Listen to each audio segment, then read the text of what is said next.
And I woke up that next morning, I had no idea where I was. What was you met Kerry, and this is the girl that you want to spend the rest of your life with, definitely. And I said to her, if she wanted to take that ring off and call it a day, I wouldn't blame her. There's no hard feelings. She can even keep the ring. And it's on my phone, the website for Alcoholics Anonymous, and I found a meeting close to where I was. I'm to admit it, it's a 12-minute drive from my parents' house to there, because I went to the first meeting and I cried the whole way there.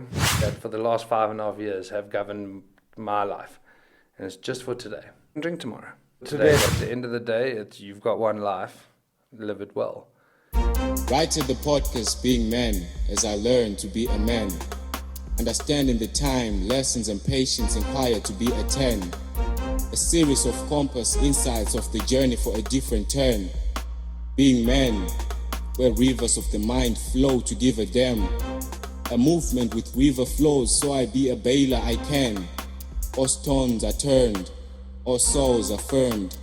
Right at the podcast Being Men, all stones are turned, all souls affirmed.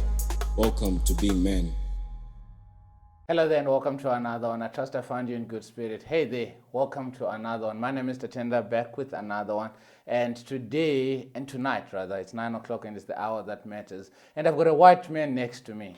You know, it is what they say.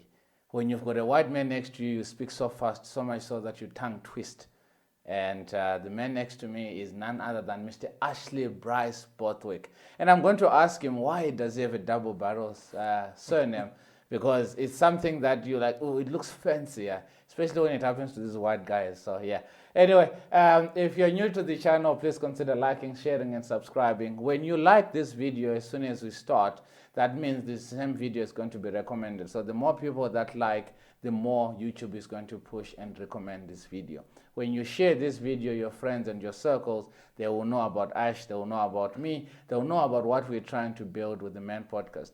Also, if you want to advertise, we're advertising right now. Our latest client is Best Mini Removals, and they can move you from one spot to the next. And all the information is down below. It's go to www.bestminiremovals.co.za. The numbers and everything is on there for the people that are watching on YouTube.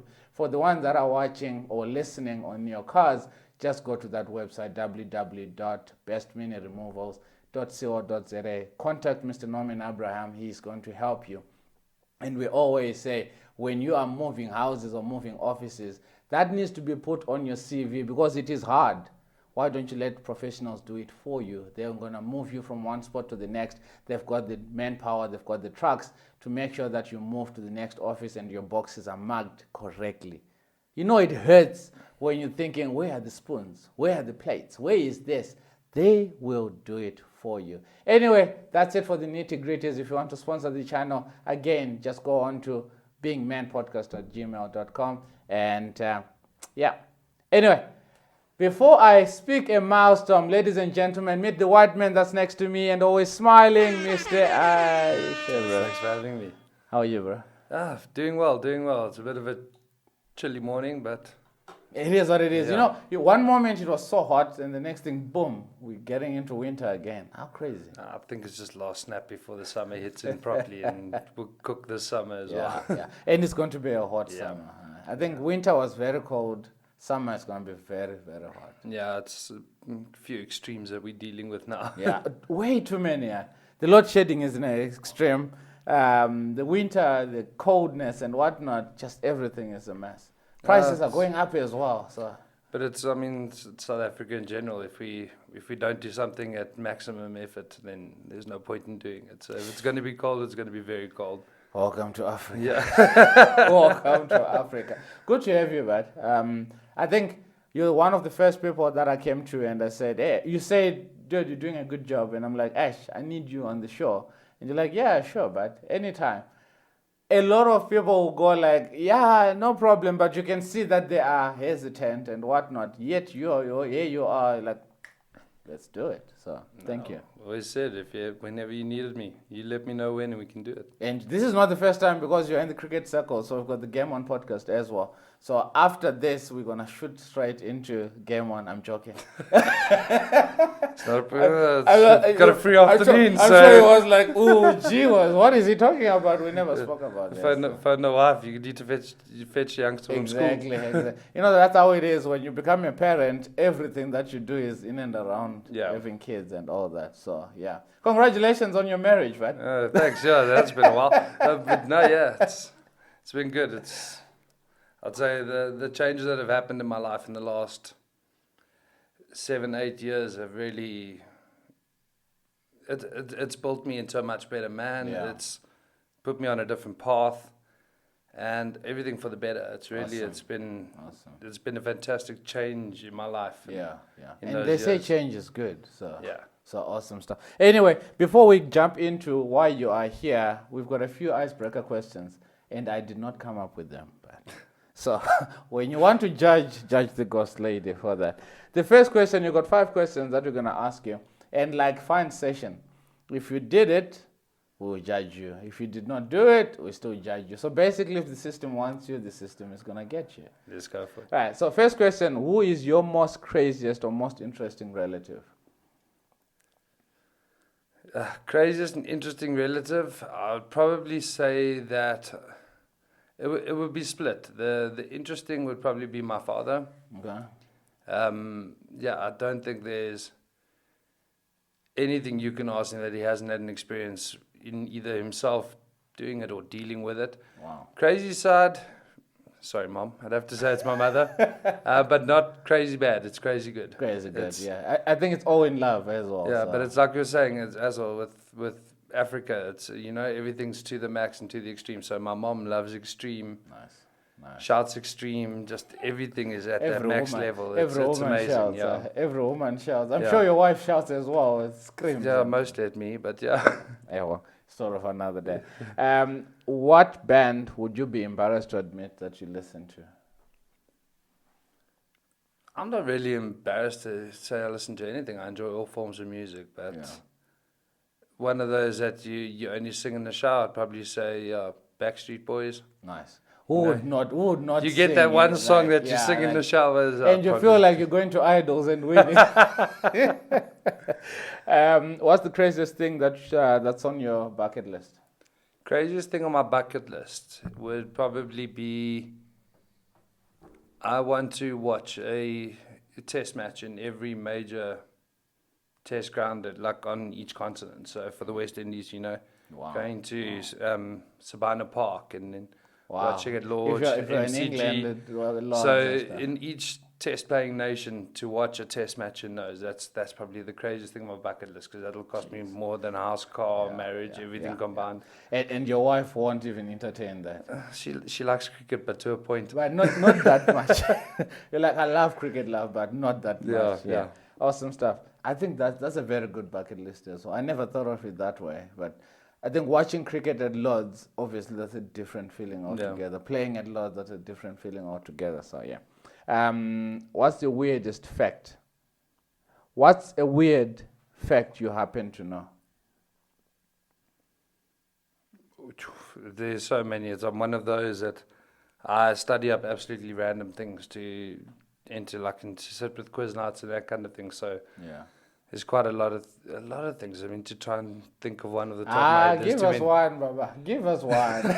I'm putting you on the spot here. Jesus, gone blank straight away. Gone blank there. I'll get back to you with that one. Ash owes us that. Yeah, at some point today it'll come out. You'll find it. What's your real favorite movie, and what movie do you pretend is your favorite to sound cultured? So I have 2 favorite movies. The remake of A Star Is Born, just purely because of the story and the journey that's taken in that. Yeah. And the Three Musketeers movie, but the older version with Chris O'Donnell, Kiefer Sutherland. Those are my 2 all-time favorites. Yeah. I really do like Die Hard as well. Yeah. Have you ever faked loving a movie just because everyone is talking about it. Like, oh yeah, it's a good movie. No, I did that with The Matrix. I was like, I think I've watched about an hour of The Matrix, the Yeah, first one. yeah. It's not for me. Me too. I think an hour was long. I think I watched 15 minutes. As soon as Keanu Reeves just ducks a bullet, I was like, I'm not stupid. Yeah, but there's not many. I mean, I'm one of those. If I don't like the movie, I'll say it straight away. Yeah, this is not a good Yeah. movie. Yeah. Thanks for that. We're not watching it again. No, we're done, yeah.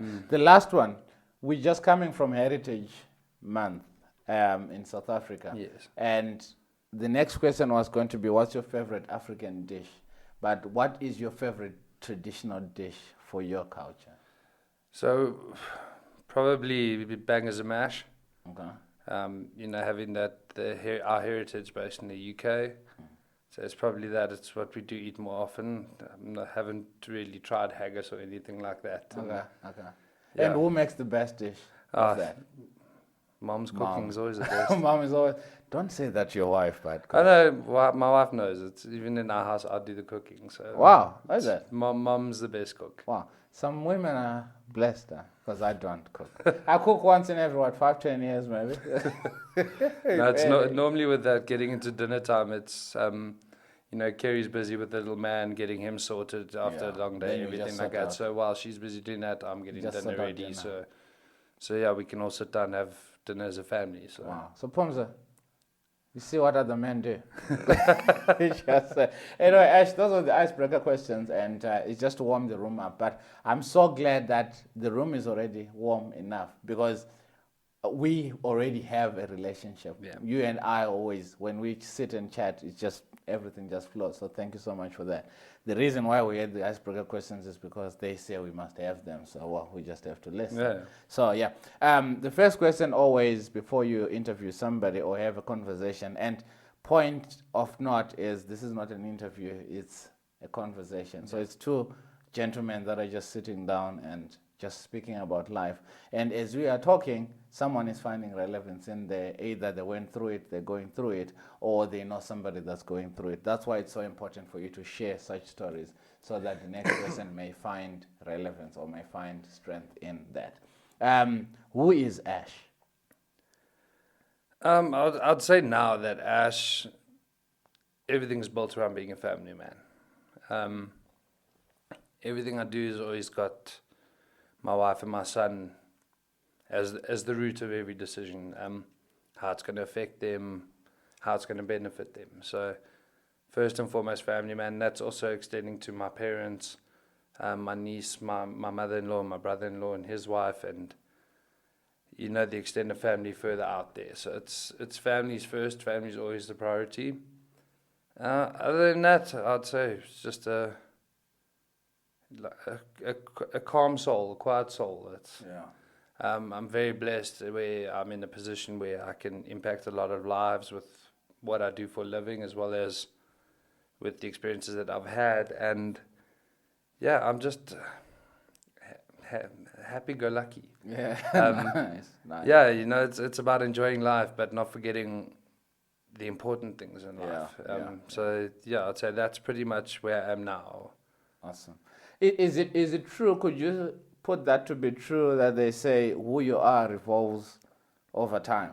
So who you were 5 years ago is slightly different from who you are today, or who you were yesterday is slightly different from who you are today. Would you say? I definitely think it does evolve with you as you get older.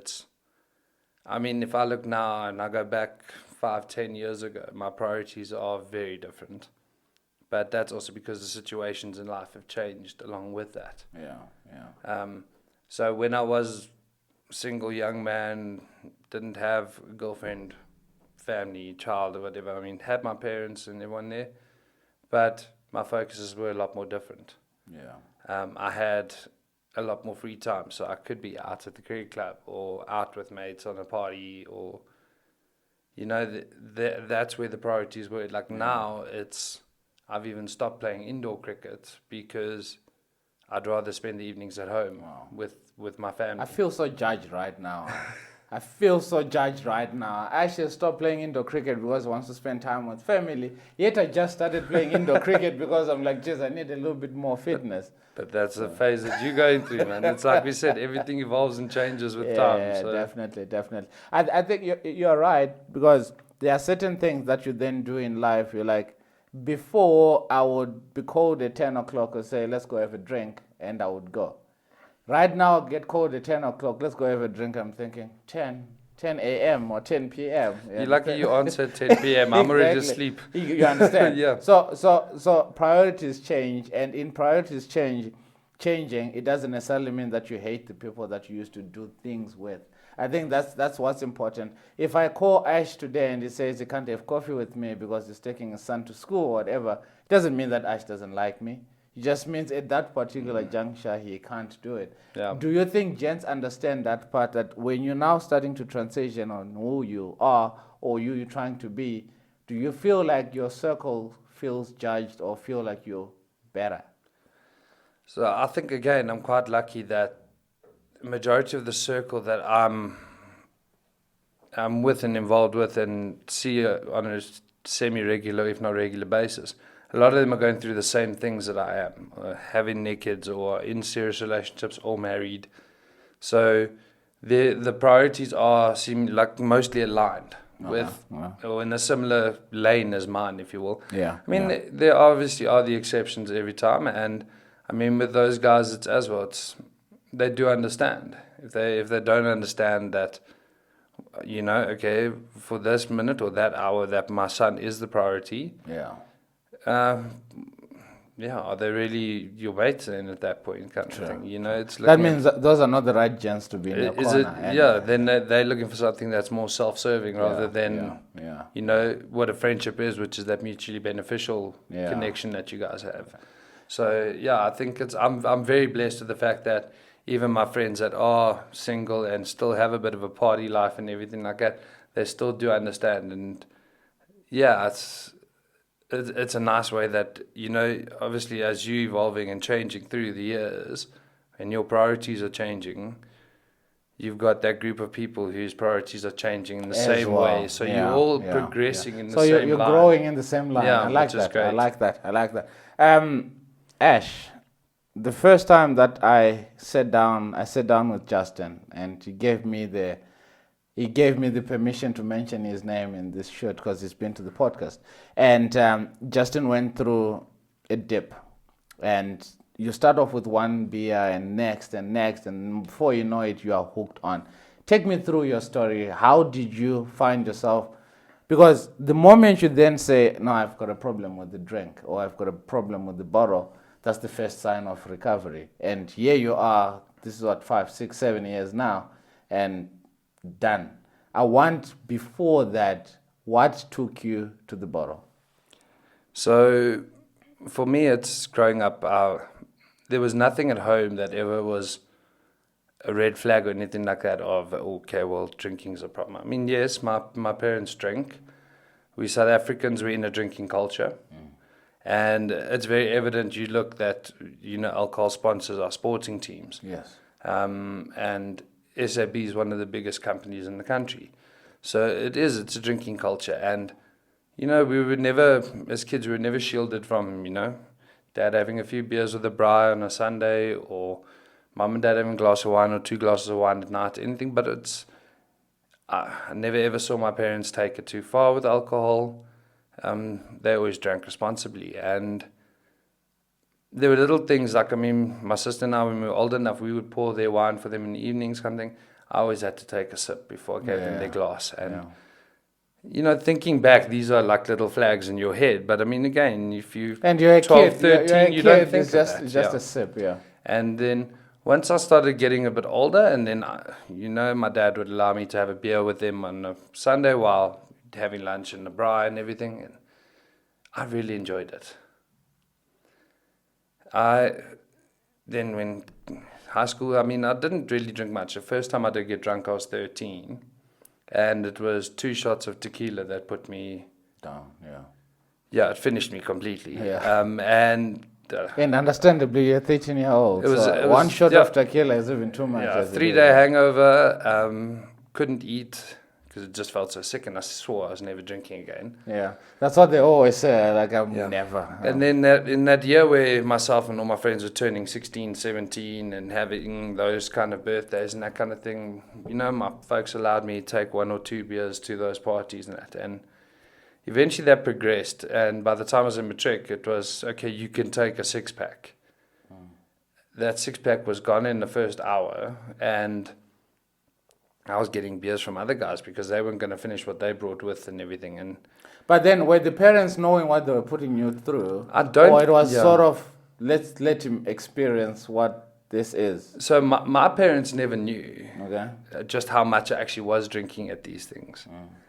And it's again, none of my mates that advertised it to our parents just how much Ash could drink. And I mean, my tolerance grew quite quickly. And I really enjoyed the taste of it. I hated the feeling of getting drunk. And I think that was mostly because when that feeling started to hit, I went, okay, now it's almost over.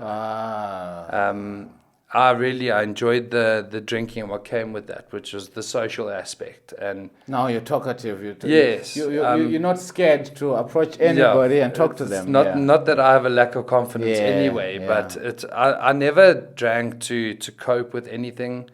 I never drank to help me in a social aspect or develop a personality, whatever else it was. I never drank for any of that. I drank purely because I enjoyed it. Wow. And then by the time we finished matric and started going into varsity, I realized it was something I was very good at, where I could sit and drink for long periods of time and drink a lot of alcohol.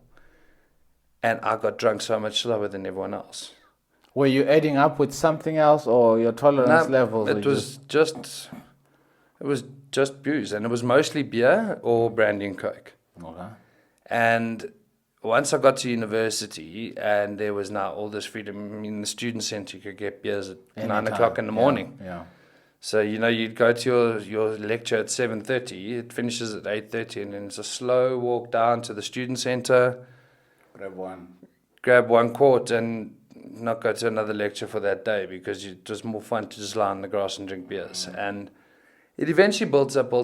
And I mean, over the years, my parents had said to me, listen, you've got a problem and you drink too much and you need to calm down and you need to slow down. And it was always a yes, mom, yes, dad. Yeah, it's parents. Okay. Okay. Yeah. And progressively, my drinking got worse and worse. It developed into daily drinking. And again, not to cope with anything. It was just, I would go to the pub after work. And I was working at a school at the time as well. I was working in the sports department there and finished coaching at 4. And I knew if I was in my car at 4:05, I'd be at the pub at 5:25. I could then have this many beers, be home in time for dinner, have a shower, and I could go back to the pub. Because that's where we were going to meet that night. So everything is well planned to the T. Yeah. It was very well planned to the T. And again, that's another flag that should have jumped off and said an alert. But I think the mere fact that for a lot of people, they would say, I ran to the bottle because I was trying to cope. Maybe I lost a loved one, or I've got stress, I've got this, anxiety, depression, and whatnot. You were doing it because you loved it. Yeah, it was pure enjoyment. Yeah, I really, really did. It's like how some people enjoy that cup of coffee. That's how you enjoy a beer. I enjoy a beer like that. Yeah. Or a brandy or a whiskey. Yeah. And it eventually got to a point where even just going out with friends and we would go sit and watch a rugby game, my friends started noticing actually how much I was drinking. We get the bill for an 80-minute rugby game. You're like, Jess, when did you drunk 10 or 12 I beers? I had two. Well, sorry, guys, then the other 6 must be mine. Jeepers. And it was that kind of situation again. It's another flag, that should have registered and didn't.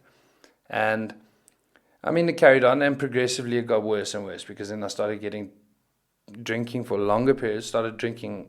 But then where is the hangover? Because obviously the more you drink, the more repercussions the next day. So where is the hangover in the next day in you So taking so much? it was always a thing of a hangover is a self-inflicted pain, so you suffer in silence. Yeah.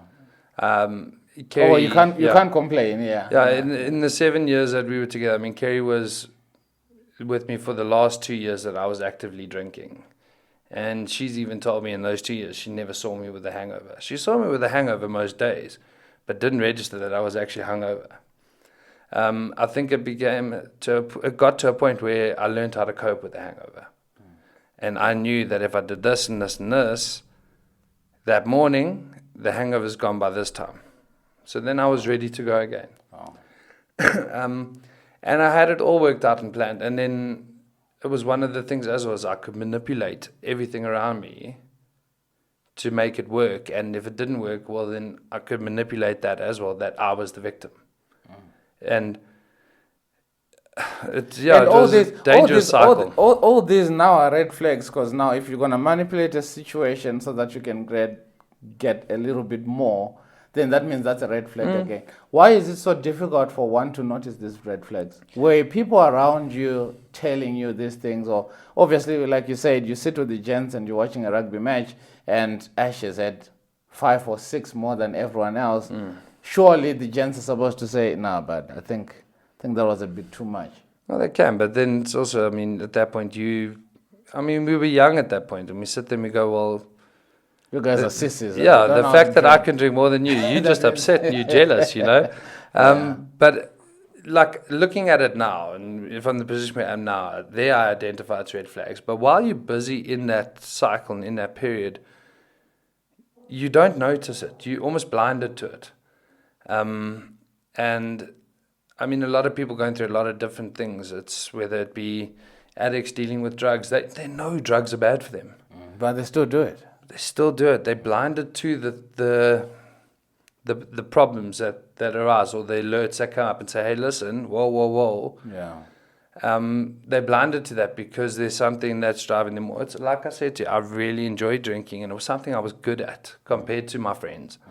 I mean, there weren't many people that could sit down and drink with me all night until I got to Rambo Cricket Club and then realized, like, hang on, there's a few of them, yeah. Exactly. Now I got to a spot where people are competing with me. Now it's a party. And then, and then it was a point of pride in a way, as well as a young man, that, I can drink most people under the table. I think it's mostly built around ego. And a young man with an ego is a dangerous thing, we know. And they will be blinded to a lot of the problems. And also if somebody comes to them and says something, if it's not what they want, they're not going to listen. And that's exactly how I was for, I'd say, the end part of my teens and the majority of my 20s. I was like that. Wow. How important was it you met Kerry and... this is the girl that you want to spend the rest of your life with, definitely. But you are going through this, or going through such turmoil in your life. How important was that relationship? To be fair, Kerry probably dealt with the worst 2 years that I was actively drinking. And I mean, in that time, we'd started dating, we'd moved out together and got our first flat together. We then moved to our second flat together. I'd proposed to her in that time as well. The relationship is going well over and above your drinking. In my mind, it was going perfectly. But again, I was blinded to a lot of the underlying stuff. I was never an abusive drunk in terms of a physical sense. Never ever raised a hand to Kerry, hit to Kerry, anything like that, or anyone else when I was drunk. Even as drunk as I got, I never went looking for fights or anything like that. But I was an emotionally abusive drunk. And again, I would wake up the next morning after an argument we've had the night before when I've been intoxicated and I don't remember a thing. Like literally nothing. Don't remember anything about the argument. But during that argument, I've targeted Kerry emotionally. Because that's where my power was in when I was drunk, was that I could affect people that way. Yeah. Or like you said earlier, that you could manipulate the situation to make Yeah. you the victim. Yeah, so I was very emotionally abusive, and not just towards Kerry, but to other family members, to my friends. And again, it's not something that I even knew I was doing, because, like I said, I wake up the next morning, I forget all about it, and then, do you remember what you said? No. Were you really not remembering, or you just made it intentionally? 99% of the time, Unconscious. not remembering at all. Wow. Yeah. Wow. So that means that was now a proper red flag. So you get into a relationship with her, and she has enjoyed, or she's enjoying all that. Nothing in you is saying that's not the path that I want to take. At what point did you then say, you know what, I want to make something out of this relationship, and because I want to make something out of this relationship, the enjoyment of this beer or this bottle needs to stop? So it was, I mean, I went out, and it was a day on the golf course that finished early, and then it was drinking through most of the day, and I was supposed to be home for family dinner. And I stopped answering my phone. I carried on drinking. I was ignoring everybody. I was eventually 5 or 6 hours past when I should have been home for family dinner. And Kerry had phoned my dad and my mom, who were on there. They were actually out for an evening. And she said, "Can you please go fetch him from that golf club? I can't look at him right now." Jeez. Well, you're a mess. She can't handle absolute mess. Yeah. My parents did manage to drag me out of the golf club, and they took me back to their house. And I woke up that next morning, I had no idea where I was. It took me a while to then recognize the things in the room. Yeah. And then when I came at my parents, and I went, "But why would I drive to my parents? I drive here drunk at that time, or whatever time I drove here. I'm going to get in more trouble from my mother than my girlfriend, or my fiance at the time. So why did I come home? Okay. So why the hell did I come here?" And then I reasoned with myself, okay, it's probably closer and safer because I don't have to drive a main road. Oh, so well done, Ash. So reasoning, yes. Well done, Ash. Yeah. You actually have brains. Eh? Exactly. Yeah. And then you think, damn it, the car. Is the car So messed you up? now go outside, and again, it's not thinking. There's a side gate that you just open and walk out and go check the car. And no, me, I'm trying to climb over a wall to look at the car. So you're still drunk then? A little bit. Yeah. Car's fine. Okay, so I've done well. Well done. So well done, Ash. Yeah. It's not too bad. Not all that bad. Yeah, at that point, my dad had woken up, and he's angry. Given me my, and I don't blame him at all. And he gave me my cell phone. He said, "I charged it for you last night while you were passed out there." He says, "I'm making tea. Do you want tea?" I said, "Yes, please." And he says, "Right, then we're going to talk." And then he gave me my phone, and I saw all the messages and all the missed phone calls. When Dad says we got to talk, do you feel like you're in trouble? At that point, it was... He had done it to me a few times before, and we have to have a talk. And I could normally, again, the manipulate your way out of get it. myself into a position where we both walk away happy. Ah, okay. And this time, something felt different. It wasn't his tone or demeanor or anything, but it was something within me felt different. Yeah. And I went, "No, this is serious." And then I looked at the phone, like I said, and going through the phone calls and the messages, and I see all of them from Kerry, and I went, "No, this is a problem." And it was 6 o'clock on the morning, 17th of March, 2018. And ironically, it's St. Patrick's Day as well. Yeah, and that's drinking. Yeah, I mean, that's a reason to drink. It was the first one I missed. Wow. Out of all the years that I'd been drinking, that was the first one I've missed. And I had plans for that evening to go out and obviously go nuts. Obviously, yeah. And reading through all of those, and I just said, I can't do this anymore. So I then went onto the internet on my phone, found the website for Alcoholics Anonymous, and I found a meeting close to where I was. So there was no intervention, nothing? Nothing. Wow. And I mean, my dad had mentioned a few times over the years, Alcoholics Anonymous and counseling. And I was, Dad, I'm not an alcoholic, I'm a drunk.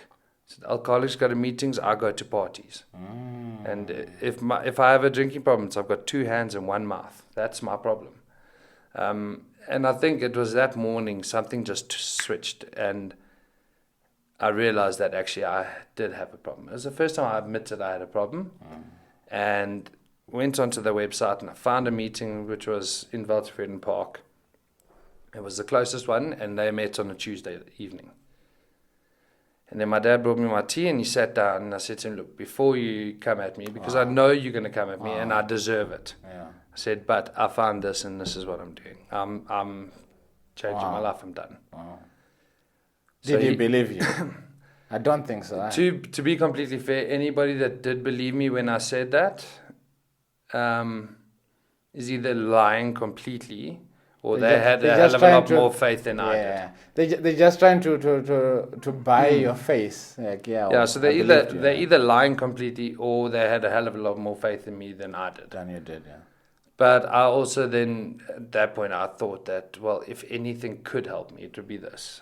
And so after that, I phoned Kerry to try and say to her, well, can I come home and we can talk about it? She's furious. She is, Again, no blame on her for that. It's obviously, understandably so, yeah. And she said to me, no, she's going to come to my parents' house and we'll chat there. So it was also now 3 hours of waiting, anticipating, trying to play out the every anxiety, angle. Exactly. What am I going to say when she says this? Because, it's with me being a manipulative drunk as I was, I was on top in every conversation, every argument. And when she did get there, we sat down and I said to her, the same approach that I had with my dad was, before you start, this is what I'm doing. I realize I've got a problem, this is what I'm doing. And I said to her, if she wanted to take that ring off and call it a day, I wouldn't blame her. There's no hard feelings. She can even keep the ring. If she wanted to walk away, there's no blame at all.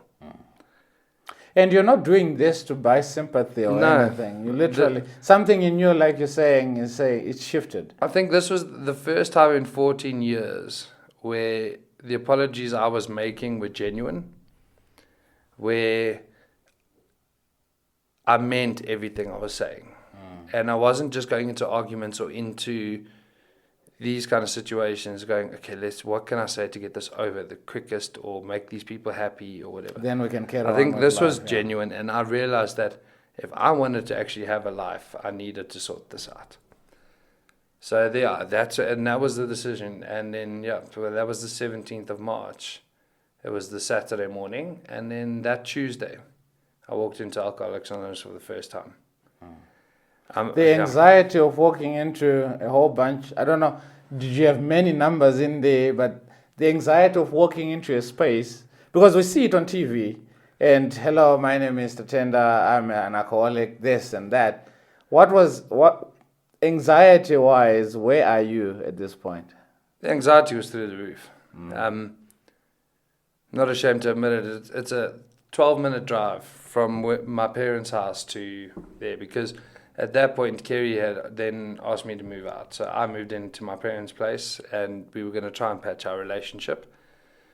Obviously, and I think she'll tell you as well, she had absolute faith in me that I could do this. However, she's not forgetting what led us to this. Because it's not like it's the first time that you've done that. I mean, and at that point, we were planning a wedding, which was supposed to happen 4 months later or 5 months later. And this is happening.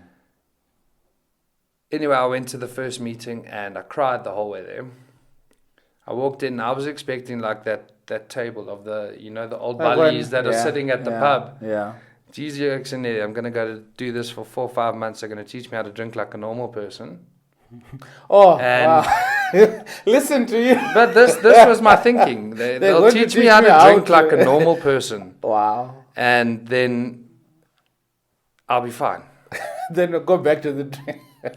I'll tell you now, an hour in that room, I walked out of there, my life was changed completely. I realized that I cannot touch alcohol again. It was something that the gentleman that was speaking, he was busy doing his 2-year sobriety share and celebrating his milestone. And he said, there's 3 words, he said that for the last 5.5 years have governed my life. And it's just for today. Okay. You can drink tomorrow. Just for today, don't drink. Wow. And even if that needs to change it, just for this hour. Just for this minute. We'll talk about the next hour. Yes. For this hour, Don. And that's the foundation of it for me. And how difficult is it, though, for a guy that every Friday or every Thursday, that age comes back? How difficult has it been to be sober for this long? So for the first 2 years... Because I don't want us to come across as if this was just, wow, you just decided, like what they say, you had a few bottles of vodka and whatnot in the kitchen, then you open them up and you pour them down the drain, but then the liquor store is just next door, you understand? How difficult is it? Let's be realistic. Okay, to be realistic and give it to you 100%, I still battle every single day. I've got 2019 days of sobriety behind me right now. Oh, damn. And one mistake can put me back at zero. Just one mistake? One mistake. One simple sip puts me back at zero. I'm very lucky that I don't want to go back to zero. There's nothing more important to me than staying sober. And the first 6 months first 3 months was the easiest, because I never drank for a reason. I drank for enjoyment. It was easy for me to step back in that regard. And I know it must be more difficult for people who drink to cope or drink to help that social aspect whatever else something, it is. Yes. You're trying to hide something. Yeah. Obviously, they would have more difficulty in the early period than I did. But for me, the early part was easy, because it was also then it was that pride of, for your first few months or for the first year, every month you got a little token that's, well done. Showed you, it was your well done. This, you 3 months sober, you 4 months sober. Done, And that was awesome, coming home and saying, guys, look, I'm doing it. And everything nearly derailed at 6 months. My younger sister passed away with a sudden brain aneurysm. And in the last 5.5 years, that's the closest I've come to picking up a bottle. It might be a story for a different time. I was going to touch on that one, but you went in front of me. But mental health wise, you walk in there saying you want to be taught how to do it or how to drink properly. Then 6 months later, you then lose one of the best. I lost my son, and losing a family member it's one of those things that you can't even wish on your worst enemy. Not saying you've got a worst enemy, but you cannot wish it on the person that you've got no feelings whatsoever over. And for someone that was going through 6 months of sobriety, and you've got family members that are supporting you, and I'm going to get into how important is it to have family that has faith in you, family that's not going to look at you and say, you are nonsense. Last week you were drinking and you said the same thing. The other week you were drinking and you said, you're sorry, you never do it again. It's so important to have a support system that is strong. Then you go ahead and you lose such a pivotal part of you. Surely at some point your family knew that you're going to go back to the bottle, and they were never going to judge you. So funny enough, in that period there, most of my family and my close friends at that point had all said to me, now when we've obviously brought it up and we've chatted about it, if I'd asked them for a drink, they would have given it to me. And again, it's not because they doubted my ability to stay sober or that it was something that I wanted. It was... That's how difficult it was. It was that period. Yeah. And none of them would have begrudged it to me. None of them would have judged me on it. But that 6 months that I'd now been sober leading up to that, I'd managed to get my relationship with my sister back to a good place. Because it wasn't leading up to that. Was it because of the drinking? 90%. For the most part, 90%. And that had helped us get our relationship back on track, and we were getting close, and we were we would talk about everything. She was the one that I went to after my first date with Kerry and sat down with her afterwards because she wanted to know how it went, and I told her, so I've met my wife. Wow. We got back to that point where we were close siblings. Good, yeah. And Good we would do things, and then with her passing, I literally, and it was the closest I got to was the day before we legitimately had to turn the machines off. Yeah. I was sitting and I was ready to go walk and pick up a bottle of Jack Daniels. And I had no one there to stop me. There was going to stop me. Yeah. And I turned around and said, well, what would your sister say to that? So that actually became part of your motivation. So, I firmly believe, and I am religious and I have my faith, my Christian faith. And I mean, I'm relatively strong in that. But I believe that in my sobriety, that my higher power is actually my sister. Wow. I believe that God is driving my sobriety because the sobriety and whole AA program, it's not a religious thing. Anyone can walk into the... It's a spiritual journey. Yeah. And it's with the God of your understanding.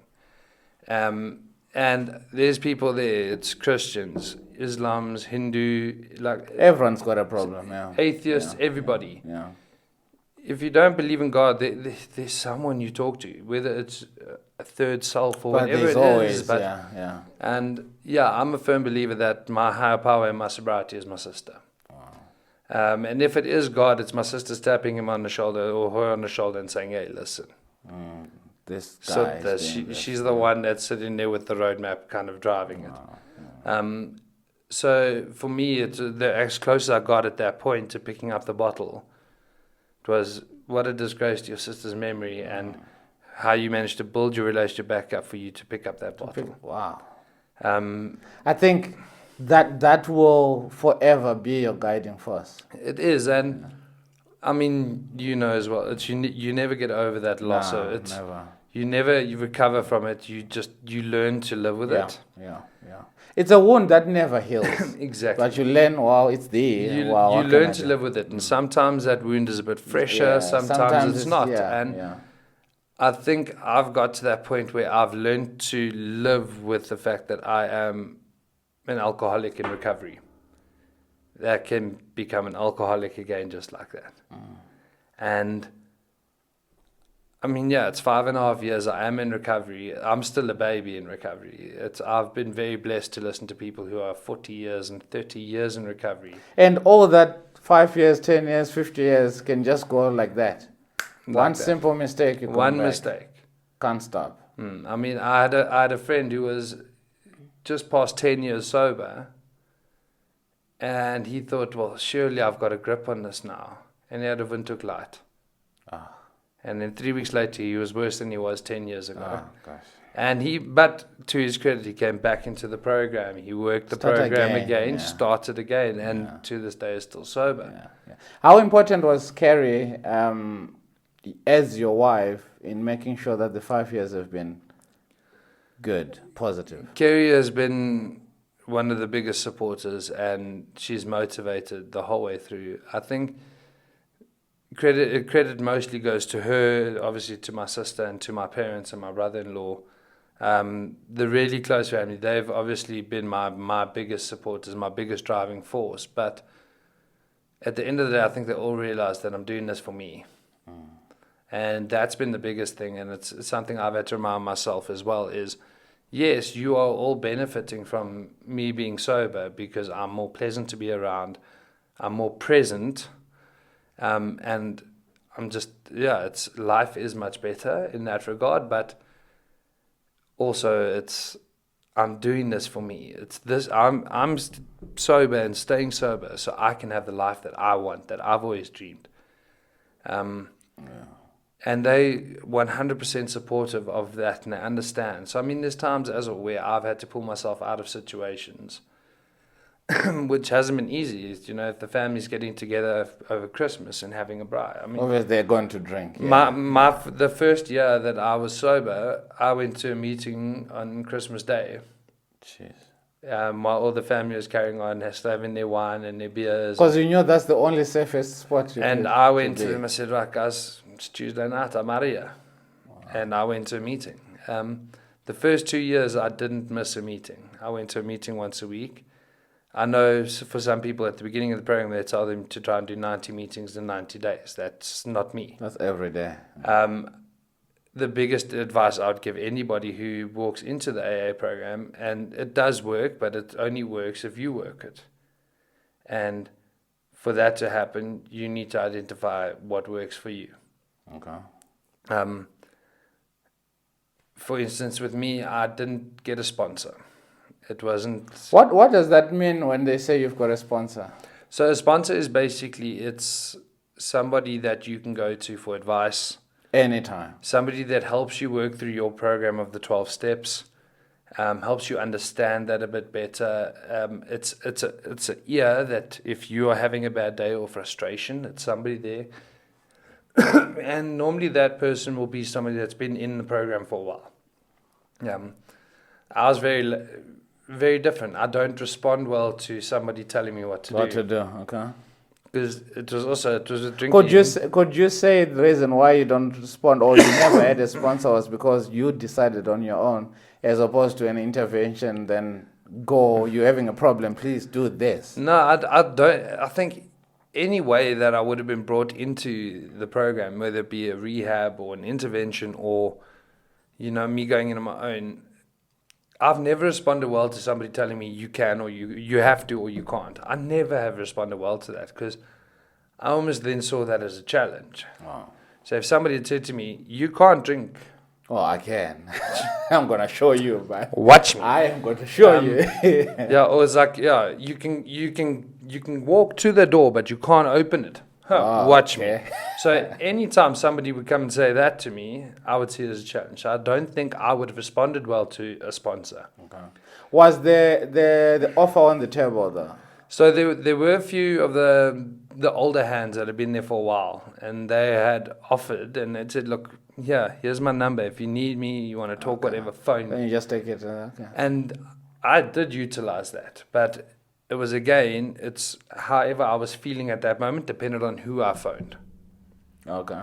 So, and there was one lady who's, she's a couple of years older than me, but she and I became very close with regards to, because I played cricket with her sons, played golf with her sons. I knew her daughter-in-law from school.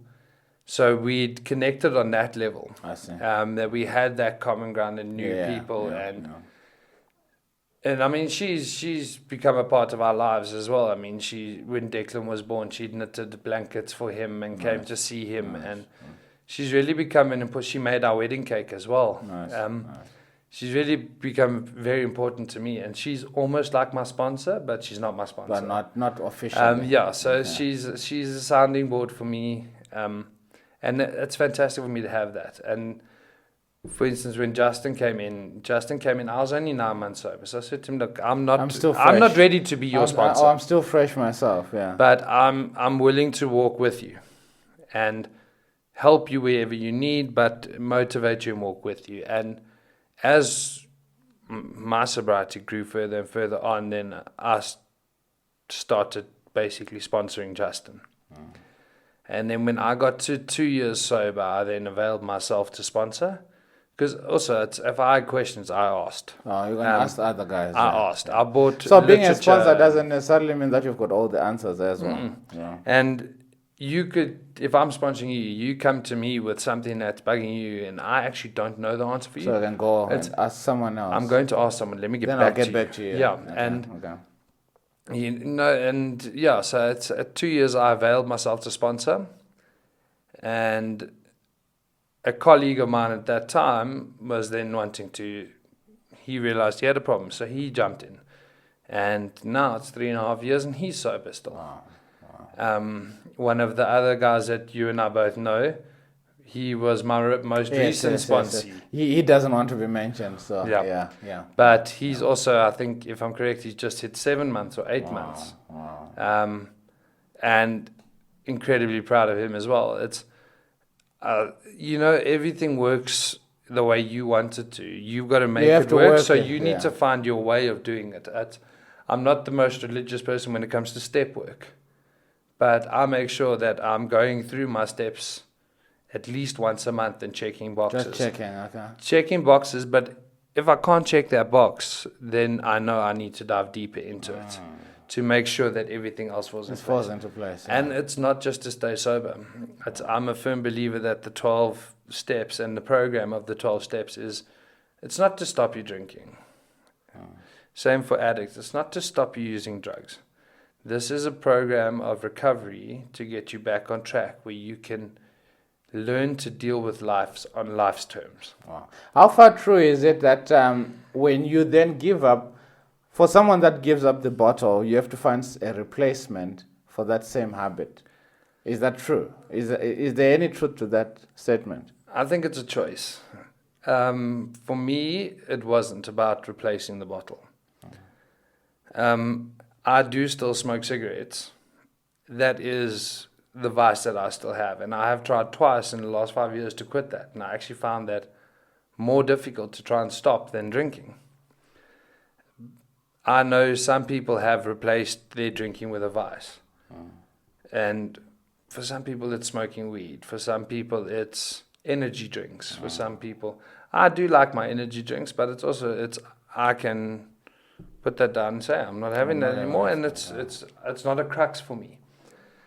Yeah, and I know people that have replaced things, and I've said to them straight, you may not be drinking, but you also need to understand that you're not completely sober.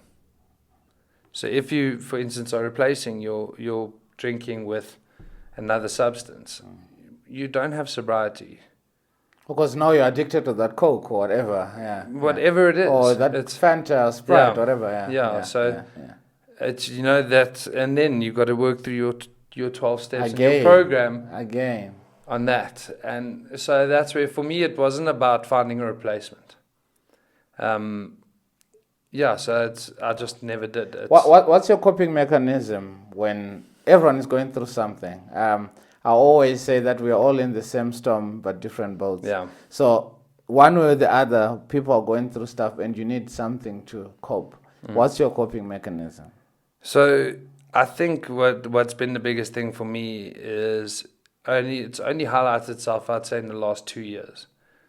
Since I got back into the school system and became a father, my patience is very low in general, but in an event of like now having to deal with a craving that I've got for alcohol or a problem that could potentially spiral, I've learned that patience and taking that step back and then basically running through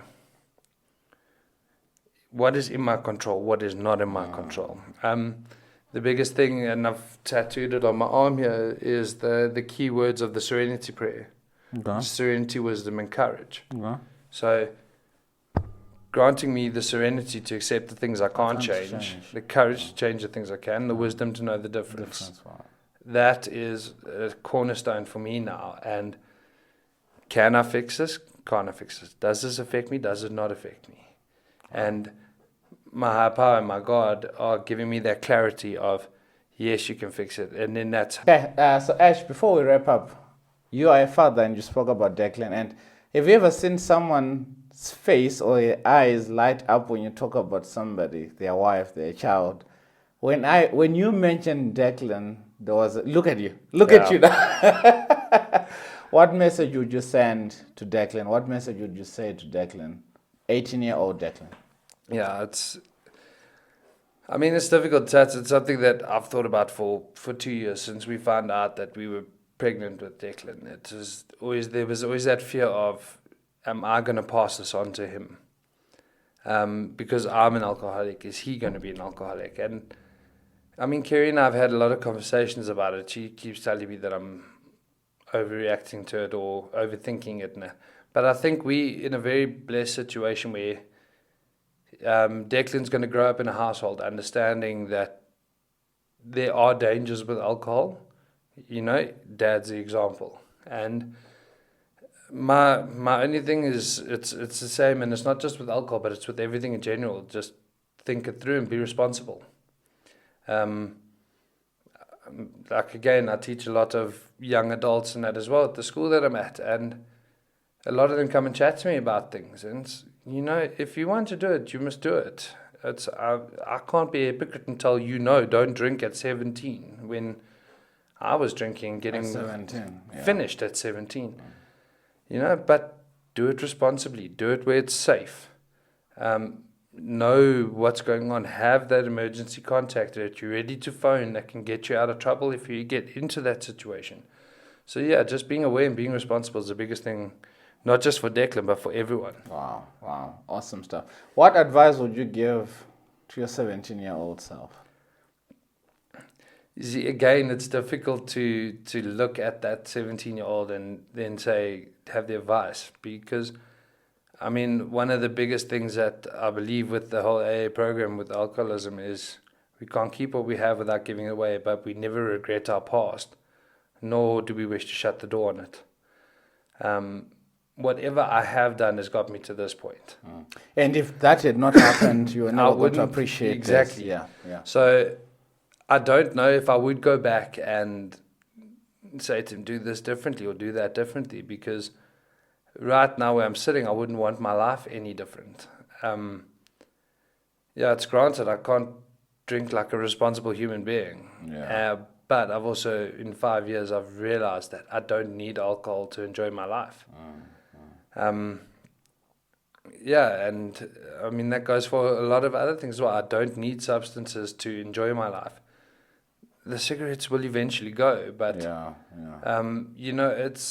at the end of the day, what's important is the moments and the time I'm spending with people. And if it takes me ignoring that 17-year-old self of mine that's now going out and getting pissed drunk and doing whatever they want to do, if ignoring that gets me to where I am now, I'll ignore it every time. I was listening to the radio on my way here, and one of the ladies sent a message to the radio and said their 19-year-old little sister is going out drinking, coming back at 2 a.m. and she doesn't know what to do. And here you're saying, yes, you can do it, but do it responsibly. You can't expect a 19-year-old to come back home at 2 a.m.